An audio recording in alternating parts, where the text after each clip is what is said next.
Bonnet open பண்ணிட்டு அதனுடைய ராக்ராம் கவரில் நீங்கள் ஒரு காஃபி அதில் வச்சிங்களேன், அது அப்படியே ஸ்டேபிளாக இருக்கும். அதான் டெஸ்ட். ஸோ அந்த பேலன்சர் ஷாஃப்ட் அதுக்குள்ளே இருக்குது. இப்போ இருக்கிற மாடர்ன் 3 சிலிண்டர் இன்ஜின்லாம் அந்த பேலன்சர் ஷாஃப்ட் போட்டுட்டு அதில் ஒரு 0.5% ஃப்ரிக்ஷன் போடும். மிச்சம் இருக்கிற அந்த 25%ல் 24.5% உங்களுக்கு சேவ் ஆகுது. ஸோ அதனால தான் வேர்ல்டு வைடு பீப்புள் வந்து அந்த 1.2 லிட்டரில் வந்து போனாங்க. 1.2 லிட்டர் அப் டு 1.5 லிட்டர் கூட போயிருக்காங்க. அதுக்கு அதிகமாக 3 சிலிண்டர் போக மாட்டாங்க, 4 சிலிண்டர் போயிடுவாங்க. பல இன்ஜின் பொறுத்த வரைக்கும்னா கேரண்டி ஒரு 2 to 3 லட்சம் கிலோமீட்டர் சொல்லலாம். பெட்ரோல் இவ்வளோ ஓடு அப்படின்னு சொல்லலாம். இப்போ இருக்கிற வண்டி அவ்வளோ ஓடுங்களா?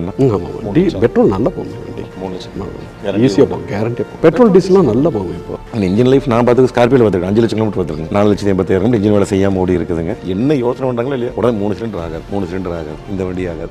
அதான் அவரோட வீடியோவில் எடுத்து என்னோட வீடியோவில் எடுத்து கவர்டு வந்த உடனே அதான் வரும். எனக்கு இது 3 சிலிண்டருங்க. அதோடைய டெக்னாலஜி என்ன, அது ஏன் இது பண்ணியிருக்காங்க. இப்போ 4 பிஸ்டன் உள்ளே போட்டிங்கன்னு வச்சுங்களேன், ஒரு என்ஜின் ரன் ஆகுதுன்னா அதுக்கு வந்து ஒரு குறிப்பிட்ட ஒரு பவரும் வந்து ப்ரொடியூஸ் பண்ணுறது, அந்த என்ஜின் ரன் பண்ணுறதுக்கு மட்டும் உங்களுக்கு ஒரு எனர்ஜி தேவைப்படும். அதில் 4 பிஸ்டன் உள்ள உறைஞ்சிட்டு மேலே கீழே போயிட்டு வருது பார்த்தீங்களா, அப்போ வந்து ஒரு 100 யூனிட்ஸ் ஃப்ரிக்ஷன் வருதுன்னு வச்சுங்களேன். 3 போச்சுன்னா 75 தானே வரும், 25 சேவ் ஆகும்ல. அதுதான் கான்செப்ட். 3 சிலிண்டருக்கு போகிறதுக்கு ரீசனே வந்து எஃபிஷியன்சி, மைலேஜ். இது ஒரு காரணம். ரெண்டாவது காரணம் வந்து அதனுடைய வெயிட். ஒரு சிலிண்டர் கம்மி, என்ஜினோட வெயிட் கம்மி ஆகுது. மூணாவது வந்து ஒரு பிஸ்டன், ஒரு connecting rod, bearings, spark plug, injector எல்லாமே கிடையாது. அப்போ உங்களுக்கு அதனுடைய காஸ்ட் சேவ் ஆகுது. ஸோ காஸ்ட்டும் சேவ் ஆகுது, எஃபிஷியன்சியும் அதிகமாகுது, வெயிட்டும் குறையுது. அப்போ வந்து நீங்கள் பண்ணீங்க பொல்யூஷன் குறையுது. அப்போ வந்து நீங்கள் என்ன பண்ணுறீங்க, 3 சிலிண்டர் பயங்கர ஃபேமஸ் ஆச்சு. அதுக்குன்னு ஒரு லிமிட் இருக்குது. அந்த லிமிட் என்னன்னா ஒரு 1.2 லிட்டர். அந்த 1.2 லிட்டர் தான் வந்து பயங்கர ஆப்டிமம். அதில் வந்து வைப்ரேஷனே தெரியாது. இப்போ இந்த 3X ரன் பண்ணுறீங்க, 3 சிலிண்டர் தான், ஒன்றுமே தெரியாது. அதில் ஒரு பேலன்சர் ஷாஃப்ட்னு ஒன்று போட்டிருப்போம். அது என்னன்னா 3 பிஸ்டன் இருக்கு, மேலே கீழே போயிட்டு வருது. இந்த ஃபர்ஸ்ட் பிஸ்டன் கீழே வருது,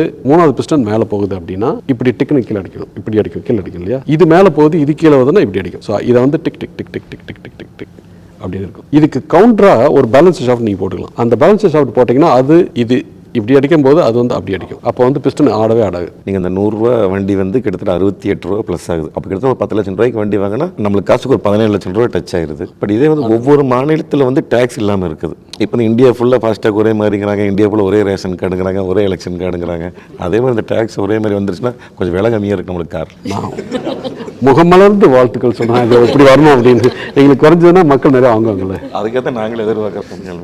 ஏடாஸ் பார்த்தீங்கன்னா கிட்டத்தட்ட அது வந்து எல்லாத்தையும் ஸ்டேரிங், பிரேக், பவர் ட்ரெயின் அதை 3 கண்ட்ரோல் பண்ண ஆரம்பிச்சிருச்சு. இப்போ ஏடாஸில் அதான் நடக்குது. என்ஜின் கண்ட்ரோல் ஃபுல்லாகவே இப்போ வந்து எல்லாமே வந்து சாஃப்ட்வேரில் தான் இருக்குது. டிரான்ஸ்மிஷன், ஆட்டோமேட்டிக் ட்ரான்ஸ்ஃபர் சாஃப்ட்வேரில் தான் இருக்குது. பேட்டரி நீங்கள் வந்தீங்கன்னா ஃபுல்லாக சாஃப்ட்வேரில் தான் இருக்குது. எல்லாமே கண்ட்ரோலில் தான் இருக்குது. பேசிக் மெக்கானிக்கல் இன்ஜினியரிங்க்கு லாட் ஆஃப் ஸ்கோப் இருக்குது. இப்போ நீங்கள் தாரே எடுத்துக்கிட்டிங்கன்னா நம்ம பேசியிருக்கோம், எவ்வளோ தூரம் நீங்கள் கலீலியோ, ஆர்கிமிடிஸ் இவங்களெல்லாம் நீங்கள் கூட்டிகிட்டு வந்து அது எல்லா இடத்துலையும் இருக்குது. அது என்னன்னா ஒரு பேஷன். அந்த பேஷன், இந்த ப்ராப்ளம் இருக்குது, இதை சால்வ் பண்ண முடியும் அப்படிங்கிறது பின்னாடி போகிறப்ப எல்லா தாத்தாவும் வந்து ஹெல்ப் பண்ணிடுவாங்க. ஸோ இது மெக்கானிக்கல் இன்ஜினியரிங் இப்போ 1800 வருது, 200 இயர்ஸ்க்கு மேலே என்ன இருக்குது அப்படின்னு நம்ம விட்டோம்னா அது என்ன இருக்குன்னு பார்த்தோம். இருக்குது, அதை வந்து நம்ம புதுசாக கண்டுபிடிக்கலாம் அப்படின்னா சஸ்பென்ஷனே ஃபுல்லாக செமி ஆக்டிவ் சஸ்பென்ஷன் வருது. Semi active suspension, active suspension. அதில் அந்த செமி ஆக்டிவ் சஸ்பென்ஷன் இங்கே நாங்கள் எலக்ட்ரிக் வண்டிக்கு டெவலப் பண்ணிட்டு இருக்கோம். அதில் போகும்போது அதனுடைய டிரைவ் பிஹேவியரே வந்து ரொம்ப டிஃப்ரெண்ட்டாக இருக்கும். அது வந்து எல்லாத்தையும் ரோட்டில் இருக்கிறத ஃபுல்லாக ஐசோலேட் பண்ணிடுவோம்.